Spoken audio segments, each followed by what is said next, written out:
here we are. I turned down here at the next block. Thanks, mister. I'll get off there.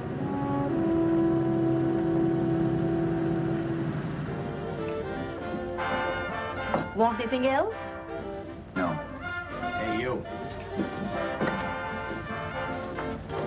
Me? Yeah, you. Where you heading? East. Too bad. I thought if you was heading north, I might be able to help you out. I'm pushing the Salt Lake, and I don't like to ride it alone at night. I'm one of those guys that got to talk or I fall asleep. Oh, sure, now, my partner, he's got Lou to keep him company, but I ain't got nobody at all. Where you coming from? West. Yeah, sure, I know, but where, L.A.? Maybe. Got a cousin out in L.A. You don't say. Yeah, he's been out. You're not much of a talker, are you? My mother taught me never to speak to strangers. Oh, a wise guy. So what? Okay, don't get sore. Just trying to be sociable, that's all. Hey, Glamorous. You change for a dime, will you?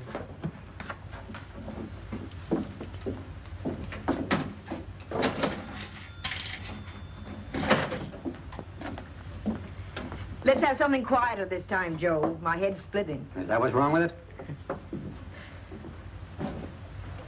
Done with your coffee? No. And don't rush me, will you?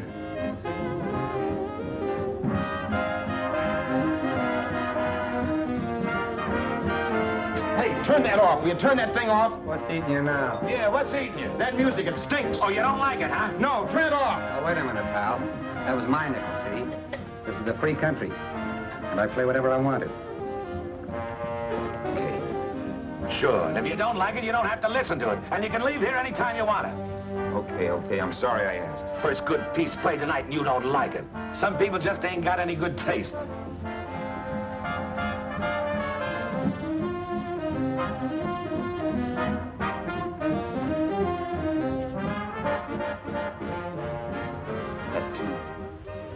That tune. Why was there always that rotten tune? Following me around, beating in my head, never letting up. Did you ever want to forget anything? Did you ever want to cut away a piece of your memory or blot it out? You can't, you know. No matter how hard you try. You can change the scenery. But sooner or later, you'll get a whiff of perfume or somebody will say a certain phrase or maybe hum something. Then you're licked again. I can't believe that you're in love with me. I used to love that song once. So did the customers back in the old Break at Dawn club in New York. I can't remember a night when I didn't get at least 3 requests for it. Sue, she was always selling it too. Those were the days.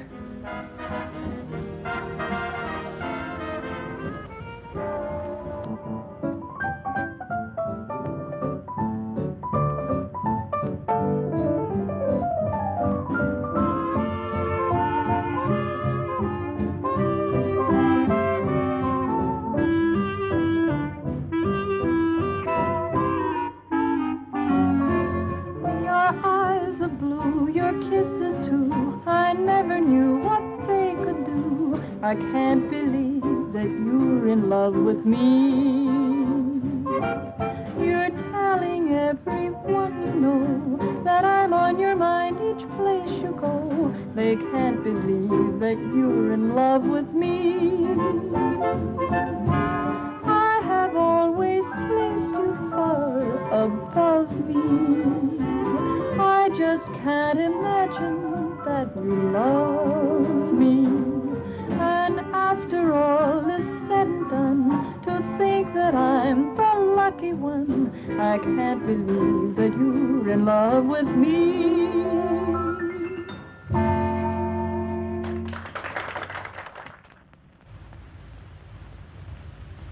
It wasn't much of a club, really. You know the kind. A joint where you could have a sandwich and a few drinks and run interference for your girl on the dance floor.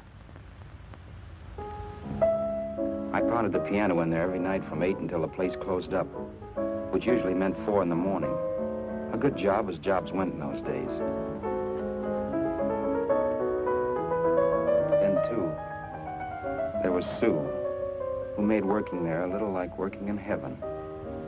But how we felt about each other, well, there was nothing very unusual in that. I was an ordinary healthy guy, and she was an ordinary healthy girl, and when you add those two together, you get an ordinary healthy romance, which is the old story. Sure, but somehow, the most wonderful thing in the world.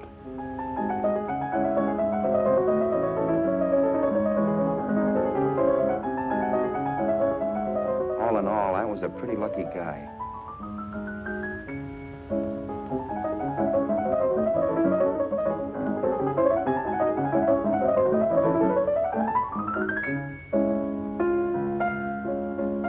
Mr. Paderewski, I presume. It's beautiful. You're going to make Carnegie Hall yet, Al? Yeah, as a janitor. I'll make my debut in the basement. I don't blame you for being bitter, darling, but you mustn't give up hope. Why, someday... Yeah, someday. If I don't get arthritis first. In the meantime, let's blow this trap.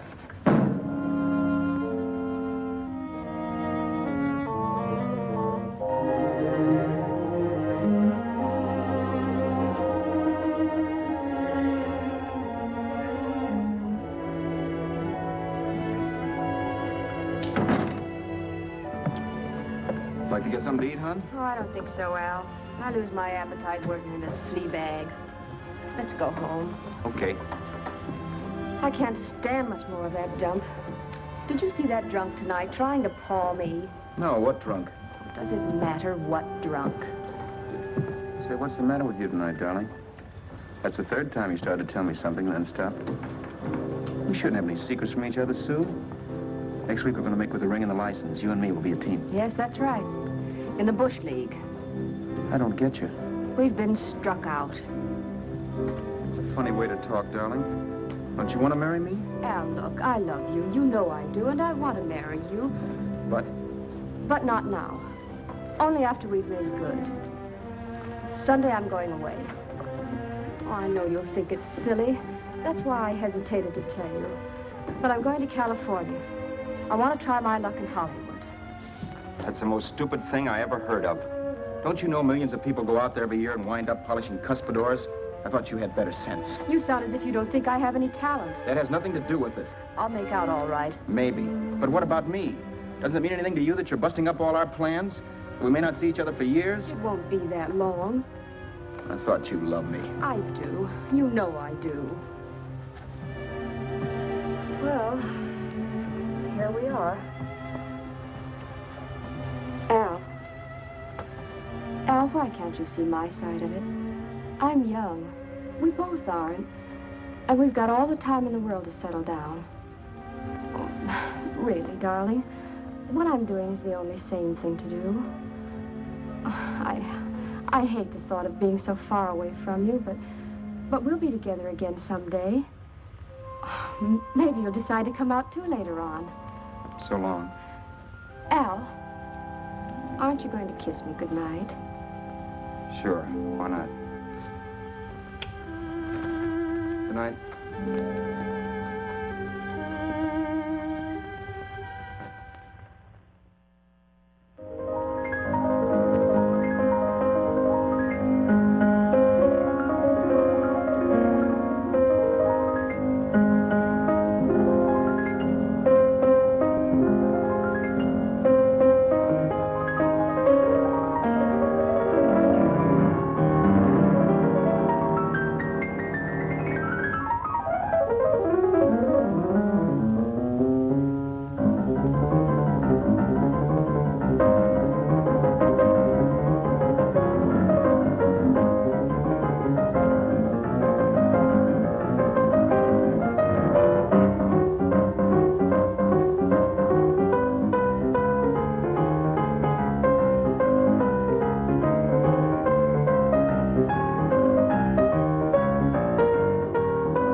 Roberts. You hit the jackpot this time. $10. Thanks.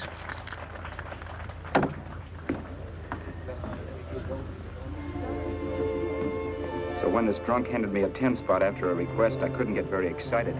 What was it, I asked myself? A piece of paper crawling with germs. Couldn't buy anything I wanted. It couldn't... Then I thought of something.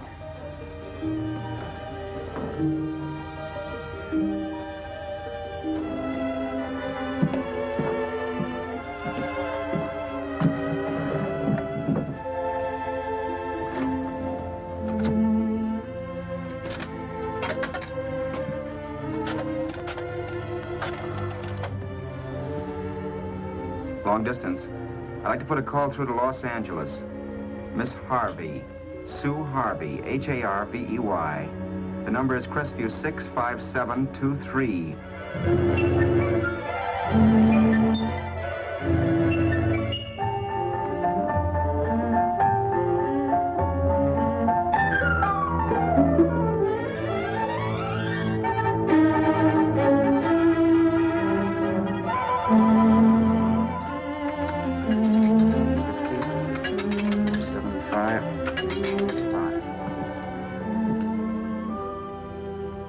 Hello, Sue? This is Al. Oh, baby, it's great to hear from you, too. What's that? You do? Oh, me too, darling. I thought I'd go batty without you. I just had to... Huh? You're working as a hashlinger? Gee, honey, that's tough. Those guys out in Hollywood don't know the real thing when it's right in front of them. You just stick it out, Sue, baby. Keep going around to those casting offices. I'm sure you'll click. Look, I'll tell you what. You stay put out there, I'll come to you. No, don't try to stop me. Just expect me. Train? Who knows? Train, plane, bus, magic carpet. I'll be there if I have to crawl. If I have to travel by pogo stick. And then, let's get married right away, huh? That's the stuff. That's what I've been wanting to hear you say. Well, goodbye for now. I'll be seeing you soon. Yeah. Bye. The only way I could cross country was to thumb rides. For even after hawking everything, I only had enough money to eat. Money. You know what that is. It's the stuff you never have enough of. Little green things with George Washington's picture that men slave for, commit crimes for, die for. It's the stuff that has caused more trouble in the world than anything else we ever invented. Simply because there's too little of it. At least I had too little of it. So it was me for the thumb.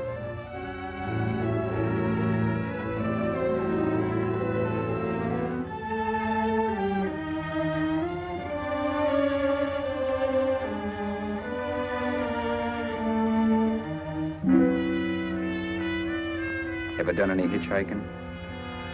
It's not much fun, believe me. Oh, yeah, I know all about how it's an education, how you get to meet a lot of people and all that. But me, from now on, I'll take my education in college, or in PS 62, or I'll send $1.98 in stamps for 10 easy lessons.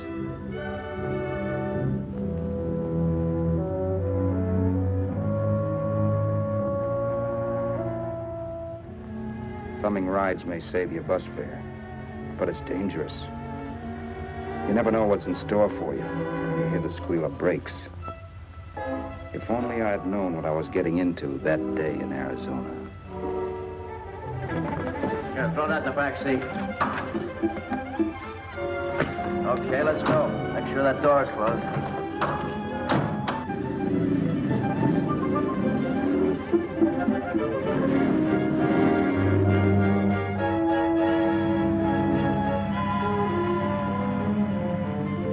You know, Emily Post ought to write a book of rules for guys thumbing rides. Because as it is now, you never know what's right and what's wrong. We rode along for a little while, neither one of us saying anything. I was glad of that. I never know what to say to strange people driving cars. Then, too, you can never tell if a guy wants to talk. A lot of rides have been cut short because of a big mouth. So I kept my mouth shut until he started opening up. Hand me that little box in the compartment, will you, pal? Hold the wheel, will you?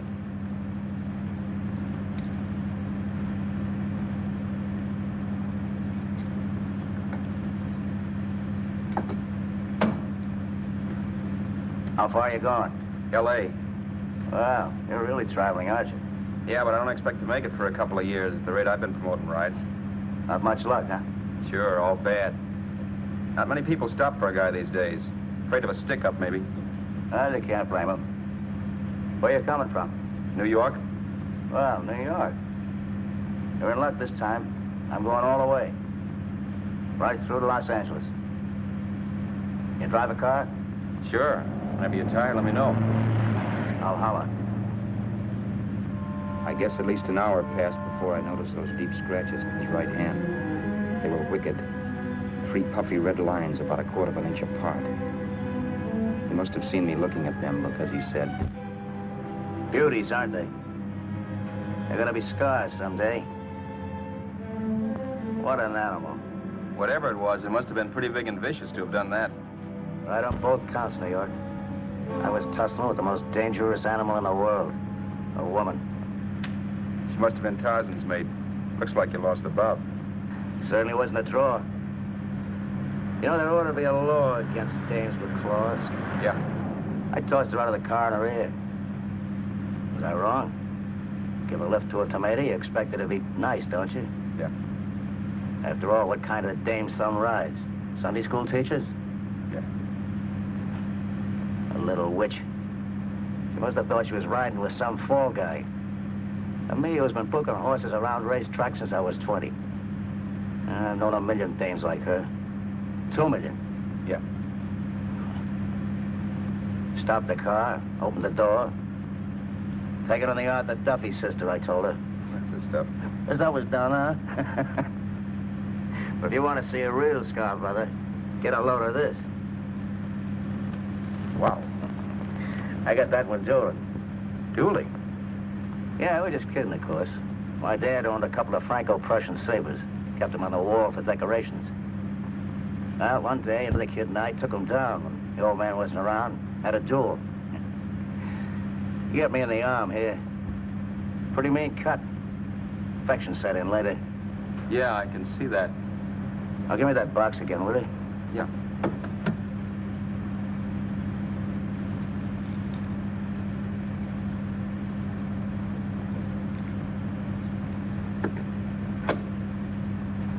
Pain made me lose my head, I guess.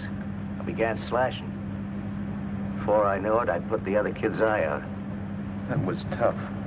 Well, it was just an accident, of course. Do you know how kids are? I got scared and decided I was going to run away from home. Old man almost caught me when I was packing my duds. The bloody rag I had wrapped around my wrist hadn't caught his attention. You'd seen the bundle for sure. But I beat it when he was phoning for a doctor. That was 15, 16 years ago. I haven't been home since. Pull in there for a bite or something, huh? a bite or something. Brother, was I hungry. I hadn't had anything in my stomach for hours. Yet even with that gnawing in the pit of my belly, I didn't want to be in too big a rush to put on the feed bag. First, I had to make sure this guy knew the score. If I got him down on me, goodbye ticket to Hollywood. I'll wait out here for you, mister. If it's the money, don't worry about paying for it. This time it's on me. Well, that's what... Haskell, think nothing of it. You make your first million, maybe you can do the same for me. Come on, New York. I gotta make the West Coast by Wednesday. There's a horse running at Santa Anita named Bicycle. Means so to me if I'm on him. We'll make it all right. He did most of the talking during the half hour we were in the place. I ate. He rambled on about his old man, whom we hadn't heard from since he ran away as a kid. Now he happened to become a bookie. And then all about how he got rooked in Miami. One race, 38 grand. They cleaned out my book. How do you like that? That was tough luck. Yeah, and I'm supposed to be the smart guy. Well, you just wait. I'm going back to Florida next season with all kinds of jack. And you watch those stinkers run for cover. Want anything else? No, thanks. I've had plenty.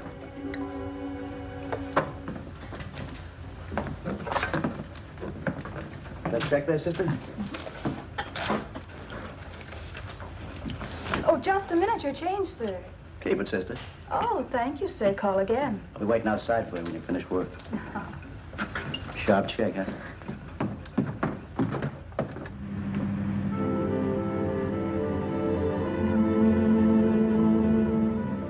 all that night while Haskell slept like a log.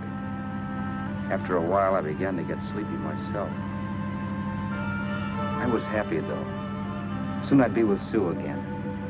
The long trip was practically over, and there'd be no more hoofing it down the concrete. I began to think of the future, which couldn't have been brighter if I'd embroidered it with neon lights. It was nice to think of Sue shooting to the top. It's amazing what a full belly can do to your imagination. Your eyes are blue, your kisses too. I never knew what they could do. I can't believe that you're in love with me. You're telling everyone you know I'm on your mind each place you go. I can't believe that you're in love with me.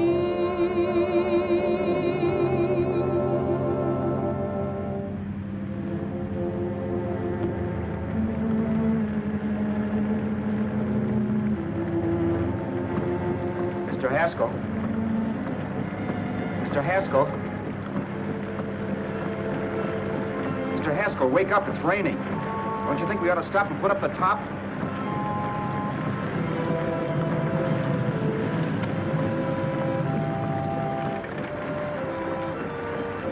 Mr. Haskell, I'm going to put up the top.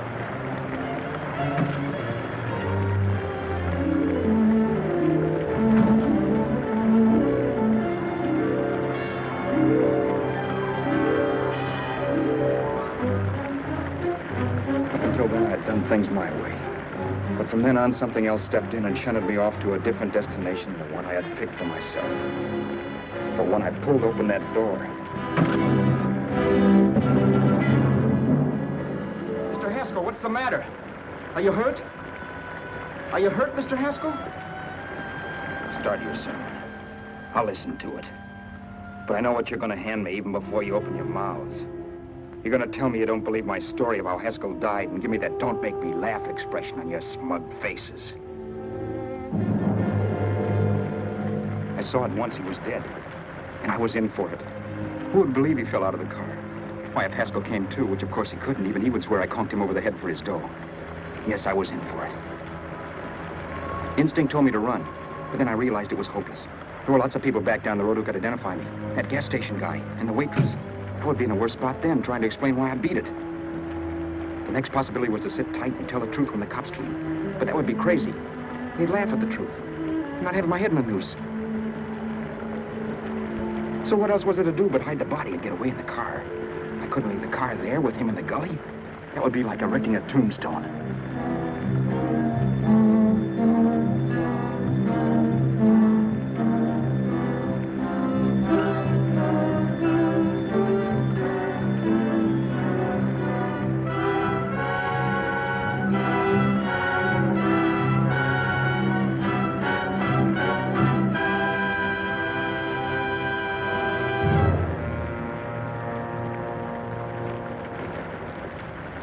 My idea was to cover him with brush, not to rob him. But then I remembered that even if I only drove the car for 100 miles or so, I would need money for gas.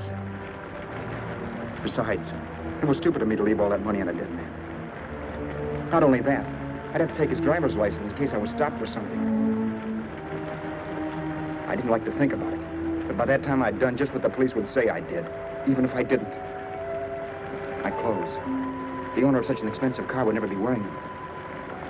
Some cop might pull me in on suspicion.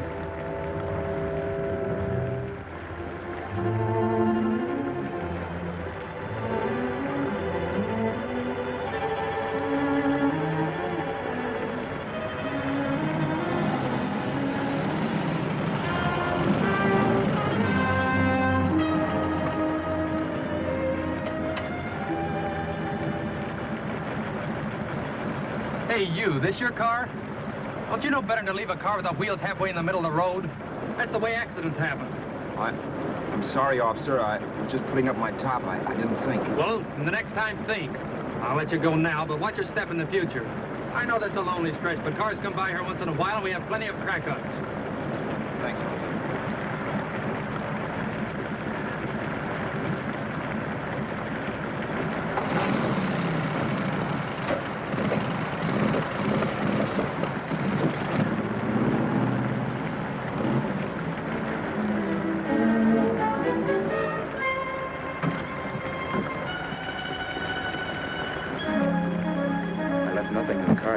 is Roberts. If they found a dead man in the gully now, it would be me.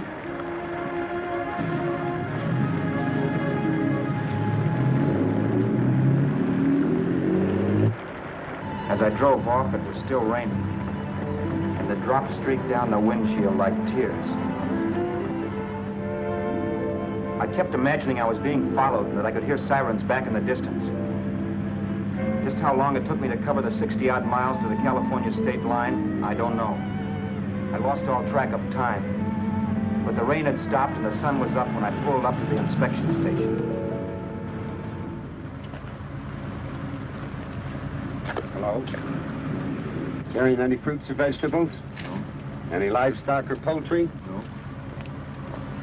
I'd like to see your registration and driver's license, please. Anything in the baggage compartment? Just baggage. Charles Haskell, Jr., age 30, brown eyes, dark hair. Identifying marks, none. Are you Charles Haskell, Jr.? Yes. Well, remember, if you're employed and you stay over 30 days, you take out California plates. All right, officer, but I'll only be in the state a short while. Right, you can go now.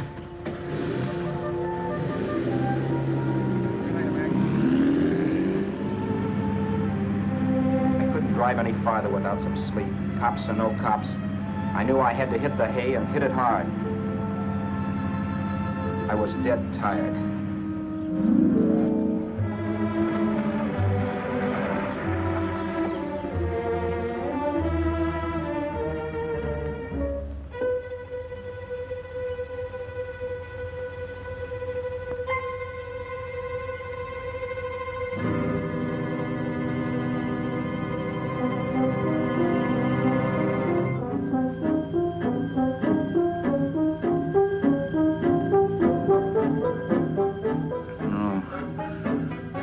Mr. Haskell.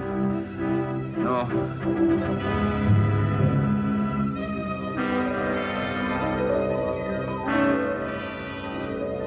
Mr. Haskell, you can't die. Don't think I did it. No, Mr. Haskell. No.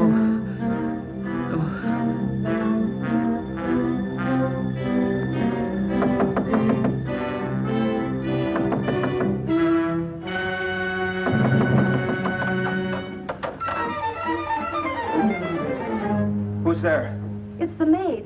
Can I come in and clean? Later. In a half hour. All right, sir.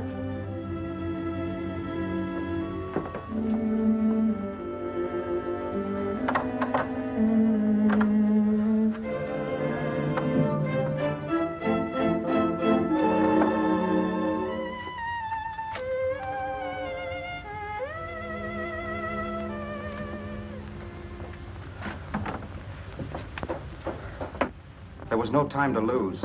Every minute I had to be Charles Haskell was dangerous. And I'd have to be Charles Haskell until I got to some city where I could leave the car and be swallowed up.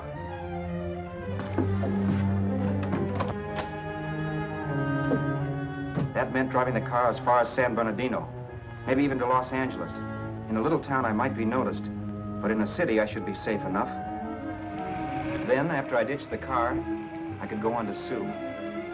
But those 5 minutes at the state line made me realize it might be a good idea to find out a little bit about Mr. Haskell. Then if anybody asked me questions, I could give the right answers. The first thing I found out was that I had $768. This was a lot of jack, but believe me, it was the kind of money I'd rather not have.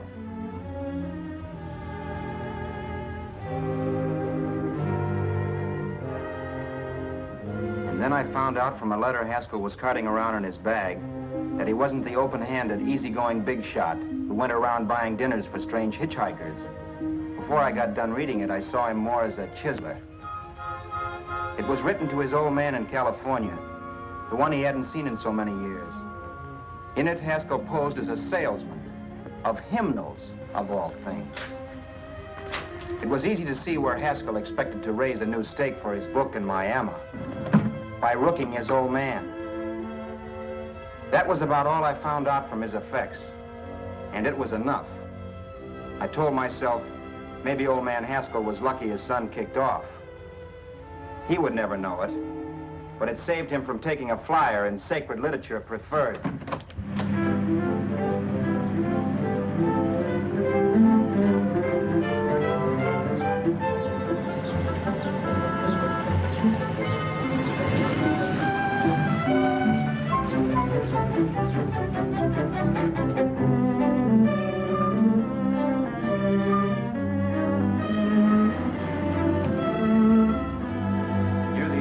Desert Center, I pulled up for water.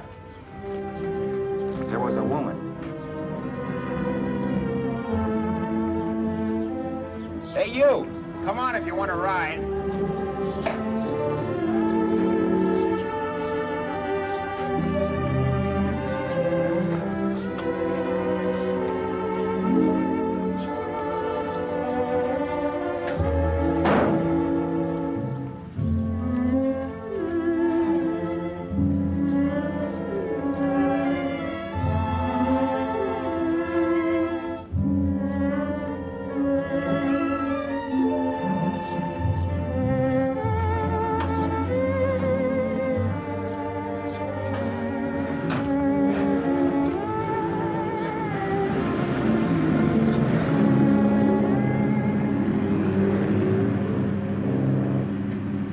How far are you going?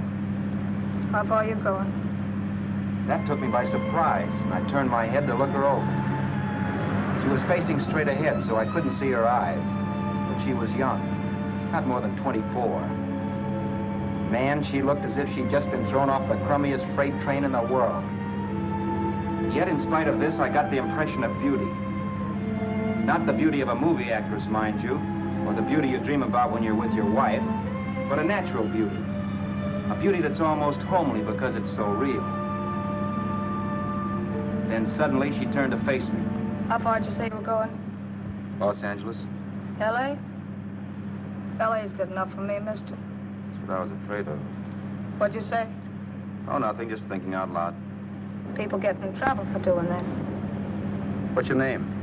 You can call me Vera if you like. You live in Los Angeles? No. Where are you coming from? Oh, back there. Needles? No. Oh, sure, Phoenix. You look just like a Phoenix girl. Are the girls in Phoenix that bad? The girl must have been pretty tired because she fell asleep not 20 minutes after she stepped into the car. She lay sprawled out with her head resting against the far door, like Haskell. I didn't like that part of it much, but I didn't wake her up. It wasn't that this girl still worried me. I'd gotten over that funny feeling I had when she looked at me, which I put down as just my jangled nerves. With her eyes closed and the tenseness gone out of her, she seemed harmless enough. And instead of disliking her, I began to feel sorry for her. The poor kid probably had had a rough time of it. Who was she anyway? And why was she going to Los Angeles? And where'd she come from in the first place? The only thing I knew about her was her name. Not that it made any difference. A few hours more and we'd be in Hollywood. I'd forget where I parked the car and look up Sue. This nightmare of being a dead man would be over. Who this dame was, well, it was no business of mine. Where did you leave his body? Where did you leave the owner of this car? You're not fooling anyone. This buggy belongs to a guy named Haskell. That's not you, mister. You're out of your mind. That's my name, Charles Haskell. I can prove it. It's my driver's Save license. yourself the trouble, mister. Having Haskell's wallet only makes it worse. It just so happens I rode with Charlie Haskell all the way from Louisiana. He picked me up outside of Shreveport. You rode? You heard me. Then it all came back to me. All the talk about dueling and scars and scratches. There was no doubt about it. Vera must be the woman Haskell had mentioned. She must have passed me while I slept. Well, I'm waiting. My goose was cooked. She had me. That Haskell guy wasn't dead yet. He wasn't stretched out stiff and cold in any Arizona gully. He was sitting right there in the car, laughing like mad while he haunted me. Well? There was nothing I could say. It was her move. Vera, whatever her name was just my luck picking her up on the road. It couldn't have been Helen, or Mary, or Evelyn, or Ruth. It had to be the very last person I should ever have met. That's life. Whichever way you turn, fate sticks out a foot to trip you.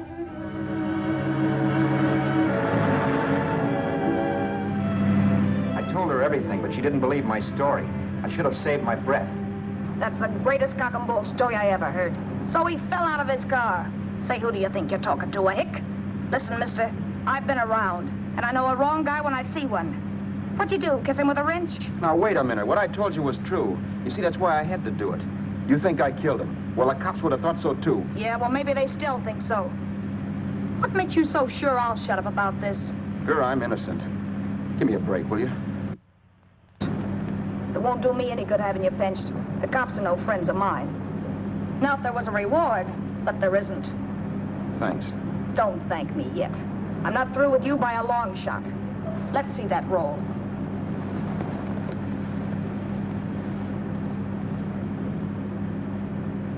Is that all Haskell had? Isn't it enough? No, I thought he had more. Not that I know of. You can search me if you think I'm holding out on you. Well, maybe I will at that. He told me he was going to bet $3,000 on a horse named Paradisical on Wednesday at Santa Anita. He was stringing you along. He meant 300. Maybe. Sure, $3, 300. He was a piece of cheese, a big blowhard. Listen, mister, don't try and tell me anything about Charlie Haskell. Remember, I knew him better than you did. Okay, then you knew he was a four-flusher. That explains the $3,000 bet. I'm not so sure he didn't have that $3,000. Why should I believe you? You got all the earmarks of a cheap crook. Now, wait a minute. Shut up. You're a cheap crook and you killed him. For 2 cents, I'd change my mind and turn you in. I don't like you. All right. Don't get sore. I'm not getting sore. But just remember who's boss around here. If you shut up and don't give me any arguments, you'll have nothing to worry about. But if you act wise, well, mister, you'll pop into jail so fast it'll give you the bends. I'm not arguing. Well, see that you don't. You know, as crooked as you look, I'd hate to see a fella as young as you wind up sniffing that perfume that Arizona hands out free to murderers. I'm not a murderer. Of course you're not. Haskell knocked his own head off. He fell, that's how it happened, just like I told you. Sure, and then he made you a present of his belongings. I explained why I had to do that. Doesn't make a difference one way or another. I'm not a mourner. I liked Haskell even less than I like you. Yeah, I saw what you did to him. What do you mean? Well, scratches on his wrist. Sure, I scratched him. I'll say you did. So your idea was to drive the car a little way, maybe into San Bernardino, and then leave it. You weren't going to sell it? Sell it? You think I'm crazy? Somebody else's car? See, all I want to do is leave it somewhere and forget I ever saw it. Not only don't you have any scruples, you don't have any brains. I don't get you. Maybe it's a good thing you met me. You'd have got yourself caught, sure. Why, you dope. Don't you know a deserted automobile always rates an investigation? Huh? Look, the cops find a car. Then they get curious. They wonder where the owner is. So, all right, they don't trace Haskell. They trace you. I never thought of that. The only safe way to get rid of the car is to sell it to a dealer. Get it registered under a new name. Say, stop at the next store. I want to get a bottle and do some shopping before we hit L.A.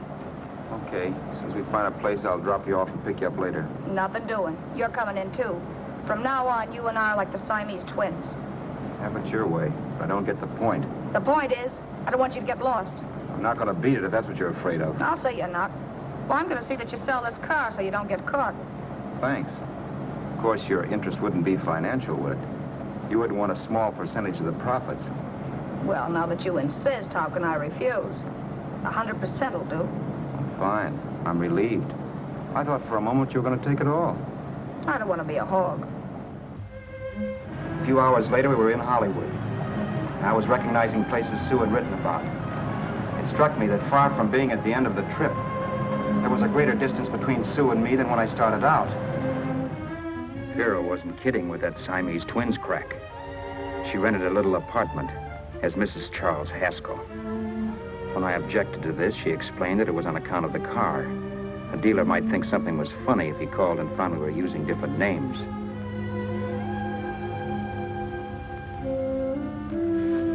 Home, sweet home. Yeah. Not bad, either.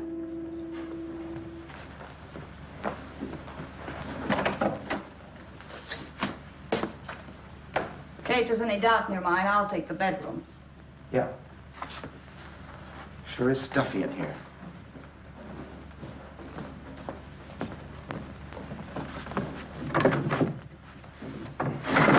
Keep the window shut.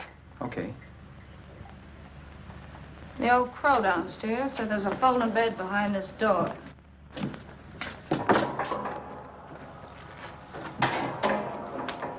You know how to work it? I invented it. Some joint. One can't have everything.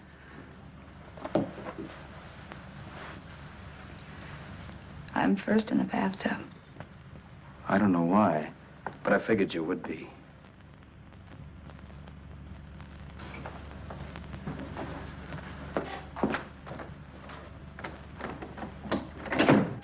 Boy, oh boy. It sure feels good to be clean again. I must be 10 pounds lighter. You must be. Well, hitching rides isn't exactly the way you keep your schoolgirl complexion. I wish that guy with the sacks would give up. Gets on my nerves. Forget it. Have a drink. Aren't you afraid I might take you up on it? If I didn't want to give you a drink, I wouldn't have offered it. Might be a sorehead, Roberts. You got yourself into this thing. You should be grateful I'm not turning you in. Why, if I wasn't regular, you'd be in the pen this minute, being photographed, fingerprinted, and being pushed around by the cops. So cheer up. Get rid of that long puss. Or is your conscience bothering you?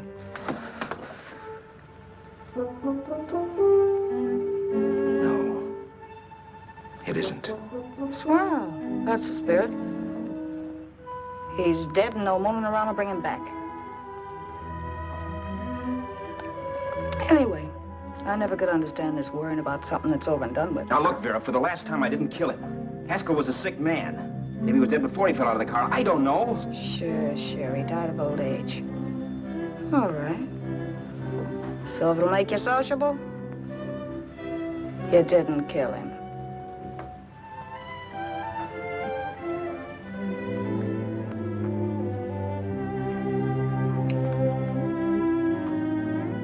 Thanks.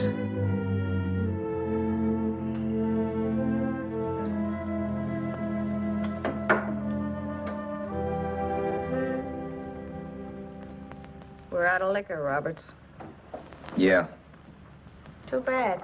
I felt like getting tight tonight. Well, I think you succeeded. Am I tight? As a prima donna's corset.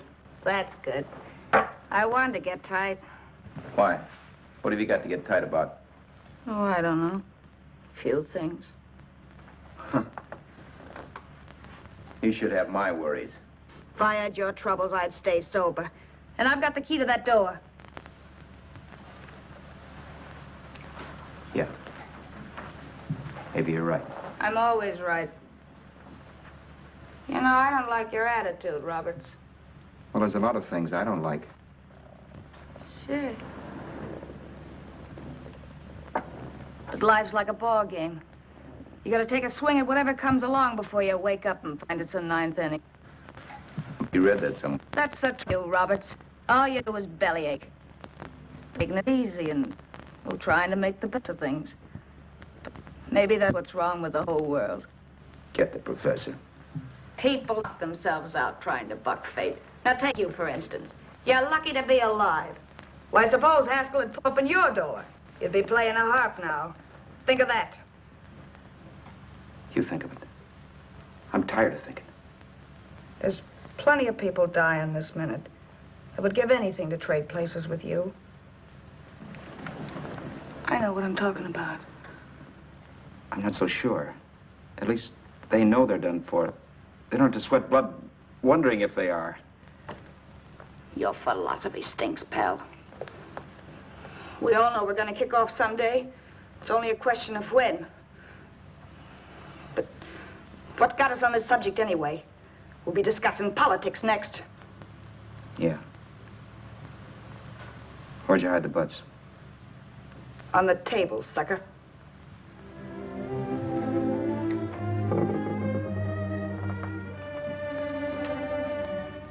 We bored each other with conversation for a couple of hours longer.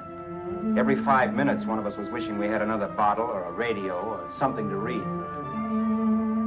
Then finally, we ran out of chatter. I know it's only 11 o'clock, but I want to get up early and make the rounds of the used car lots. No hurry about that. We got all the time in the world. Maybe you have, but if you think I want to stay cooped up in this place any longer than I have to, you're batty. It's not a bad place. Pay plenty for diggings like this in New York. I wouldn't like it if it was the Ritz.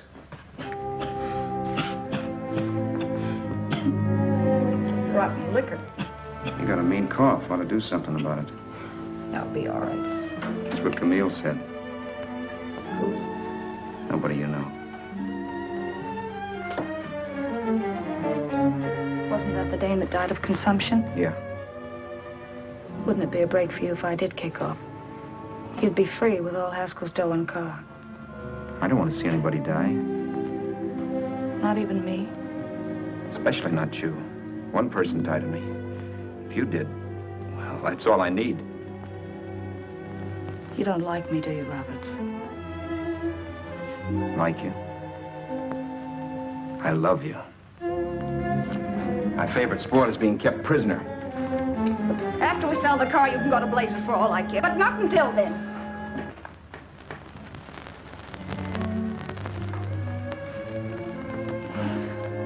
I'm going to bed.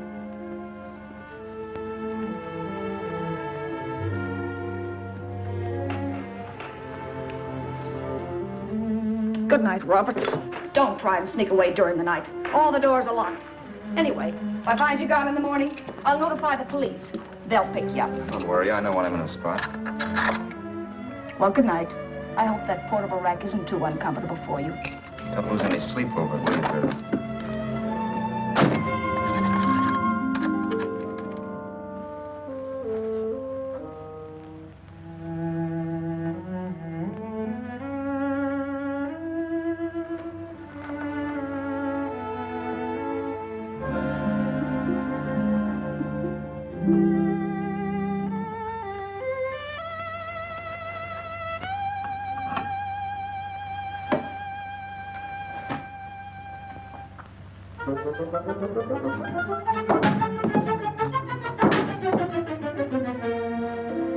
Crestview. 6, 5, 7, 2, 3. Hello? Hello? Hello? Hello?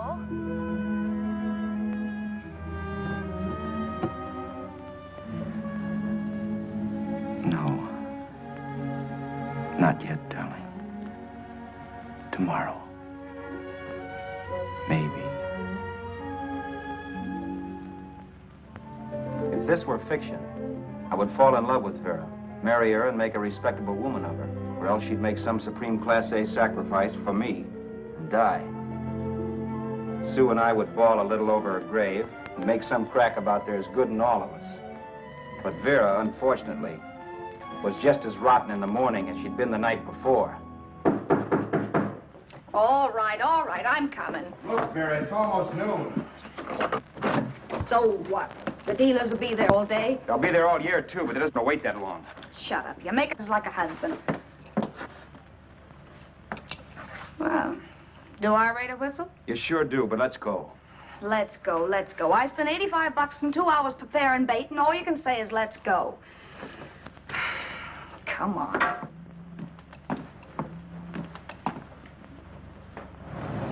We passed a few used car lots last night down this way. What do you think we can get for this heap? I don't know. Plenty. You let me handle everything. Think we can get $2,000? I don't know, but don't worry. I'll squeeze as much out of this guy as I can. If I let it go cheap without a fight, he might think we've stolen the car. And listen, don't make any slips and call me Roberts. That'll cook us. I don't need you to tell me that. You better just sit by and keep your mouth closed.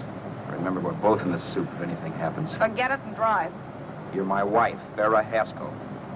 Look, after the deal's closed, let's go back to that place on Hollywood Boulevard where I saw the fur jacket. I want to buy it. After the deal's closed, I'm saying goodbye to you. That's right, I forgot. I guess I'm getting kind of used to you. Well, that's a habit you could start breaking. Let's try this place in the middle of the block.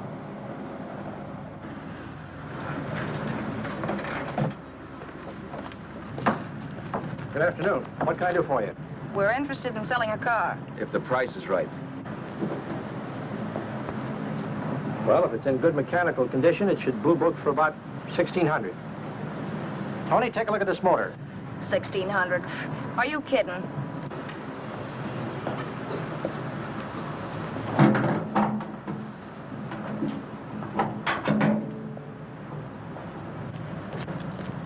Well, maybe $18.50. Before I let it go for $18.50, I'll wreck it and collect the insurance first.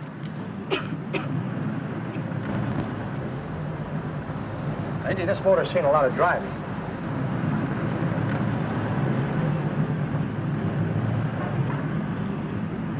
Well, the mechanic inspected the car. We haggled. At last, when we were all worn out, we hit a compromise. His price. Okay, it's a deal. All right, come in. We'll sign the papers. I have the ownership papers right here with me. Look, Vera, in the meantime, will you clean the dash compartment? There may be some stuff in it. All right, darling. $1,850. That dirty crook.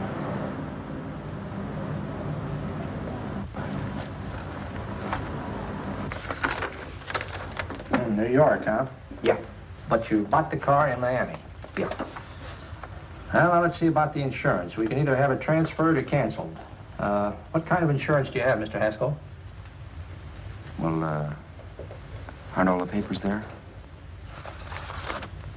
I don't see any. Surely you know what type of insurance you carry in the car. The name of the company? Yeah, but, Well, if you'll just tell me the name of the company, I'd be very glad to take care of all the details. well, Did you sign the papers yet? not yet. Well, don't. We're not selling the car. Well, wait a minute, Mrs. Haskell. Come on, darling. What's the matter? You changed your mind? Yes, I'm sorry. I guess I have. But, Vera... Let's go.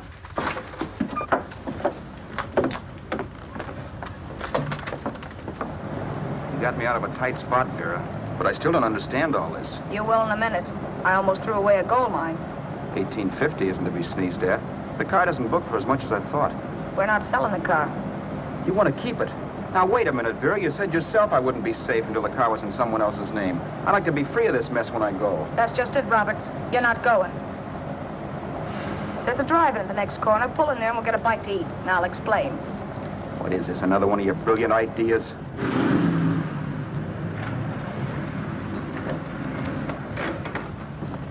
Oh, I take your order? Make mine a ham sandwich and coffee. And for you, sir? Oh, I don't care. The same. Thank you.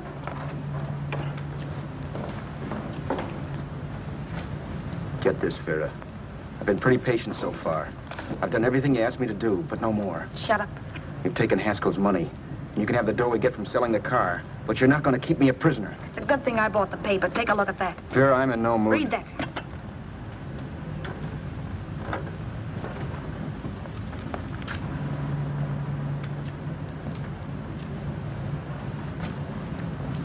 No.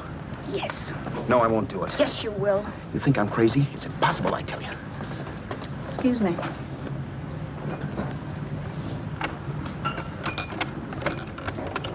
Blow the horn when you're through. No one could possibly get away with an act like that. Be wise to me in a minute. Don't be yellow. You look enough like him. The same coloring and the same build. See how his clothes fit you? No kidding, you almost had me fooled for a while. Oh, grow up, Vera.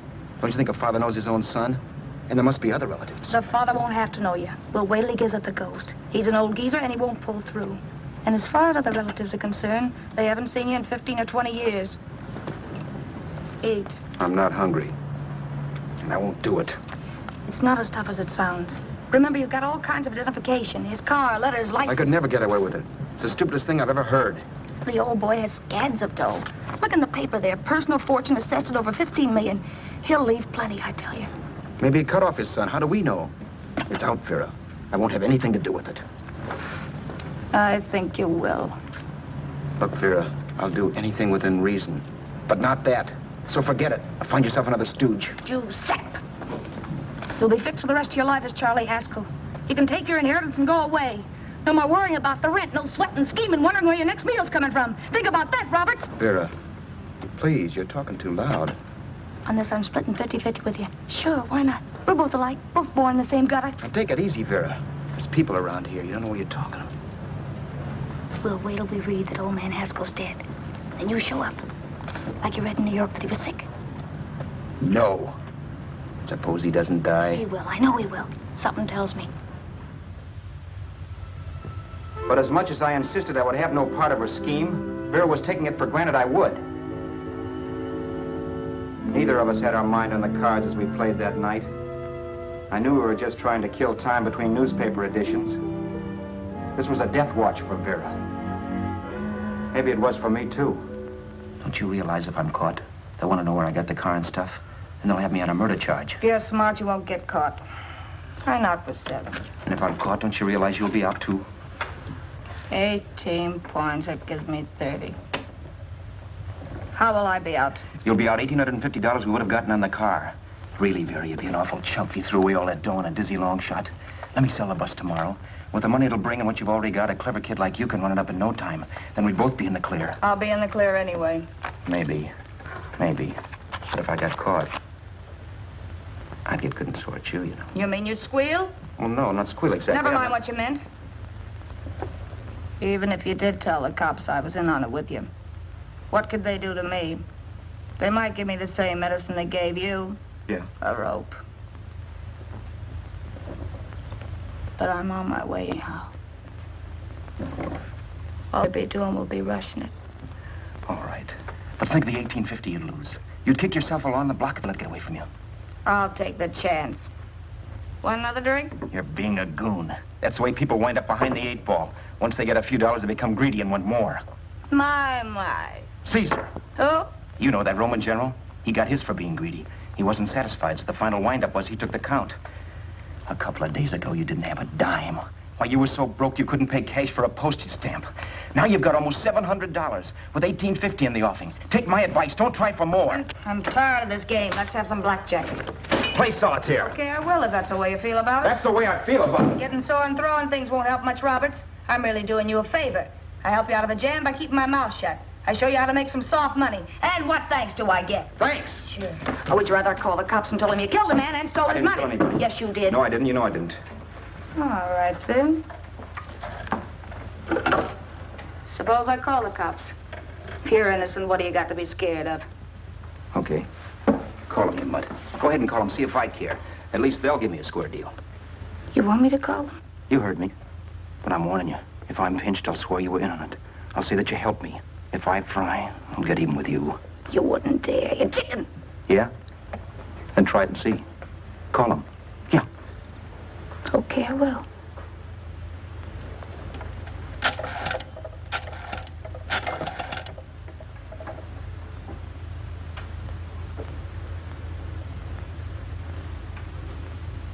Information?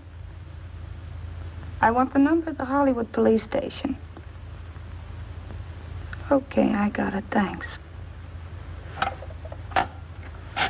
Wait a minute, Vera. You wouldn't do that. Well, wouldn't do that, and I'll show you if I would. Take it easy now. Let's talk this over. This was early in the evening, and the conversation, while hectic, was at least pitched low. But as the minutes passed, and more obstacles to her plan popped into my head, the air got blue. Each word coming from our lips cracked like a whip. I reminded her that as Charles Haskell, I didn't even know my mother's name, where I'd gone to school, the name of my best friend, whether I had an Aunt Emma or not, my religion, and if I'd ever owned a dog. I didn't even know what my middle initial stood for. I also pointed out that the real Haskell had a scar on his forearm.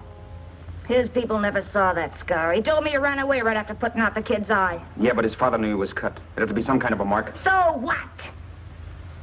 The old man's dead, or will be. I hope by tomorrow morning's papers. Anyway, you could cut yourself a little, couldn't you? Boy, for that kind of dough, I'd let you cut my leg off. You're drunk and you're crazy mad, Vera. Turn me in if you want to, but I won't get mixed up in this. Besides, how do we know Haskell was such a phony? Maybe it wasn't the man's son at all. Maybe he just dreamed it up. Well, dreaming or not, you won't be dreaming when the law taps you on the shoulder. There's a cute little gas chamber waiting for you, Roberts. And I hear extradition to Arizona's a cinch. Where's that phone? Vera! Leave me alone. Vera! Here. I want a phone. Call police. I hate you yellow stinker. You leave me alone. I'll let you alone when you promise to leave the phone where it is. You're drunk. You don't know what you're doing. You're hurting me. Will you promise? All right.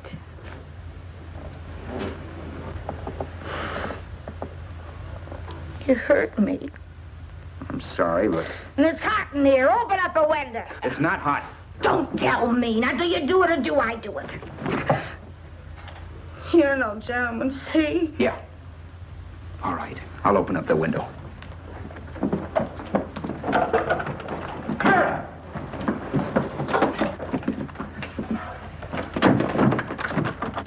door. Please open the door. Vera, open the door. Don't use the phone. Listen to me. I don't like you, Roberts. You're no gentleman, see? You hurt my hand, and I'm going to get even with you. If you don't open the door, I'm going to kick it down, Vera. Vera, don't call the cops. Listen to me. I'll do anything you say. Vera, let me in. I'll break the phone.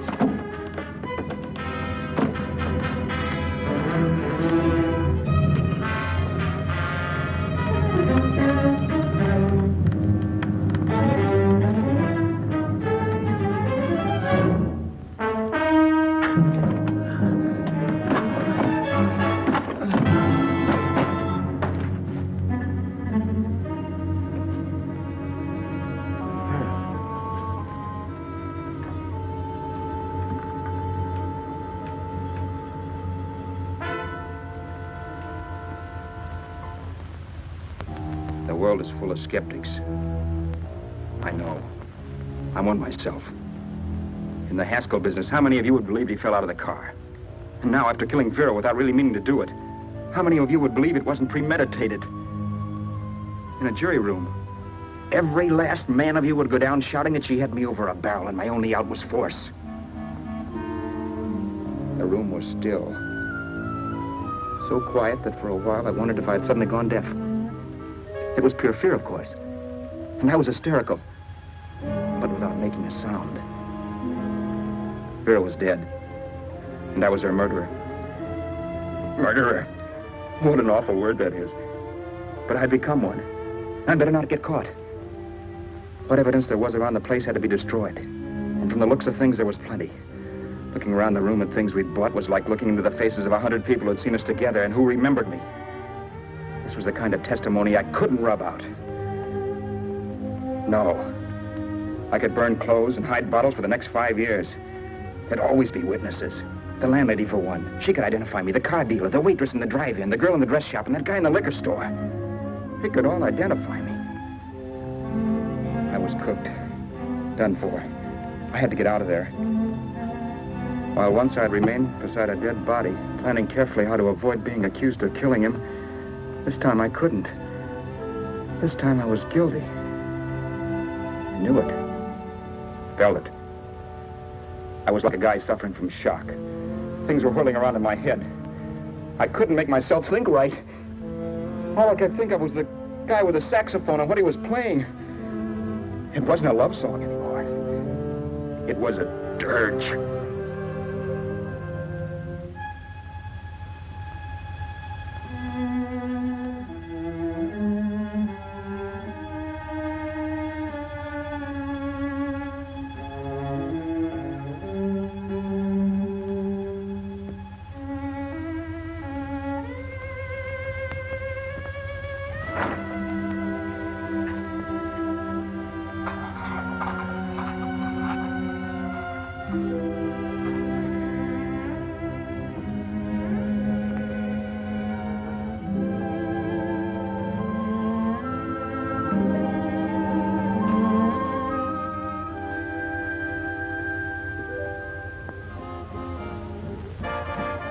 Problems weren't solved. I had to stay away from New York for all time because Al Roberts was listed as dead and had to stay dead. And I could never go back to Hollywood. Someone might recognize me as Haskell. Then, too, there was Sue. I could never go to her with a thing like this hanging over my head. All I could do was pray she'd be happy.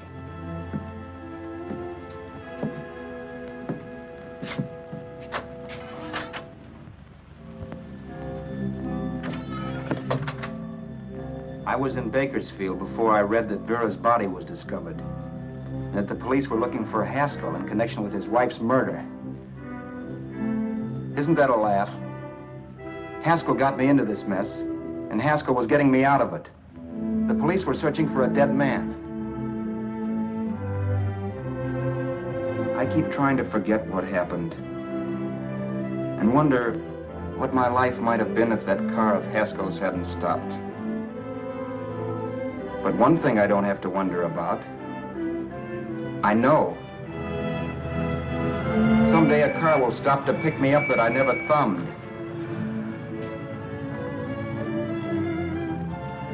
Yes.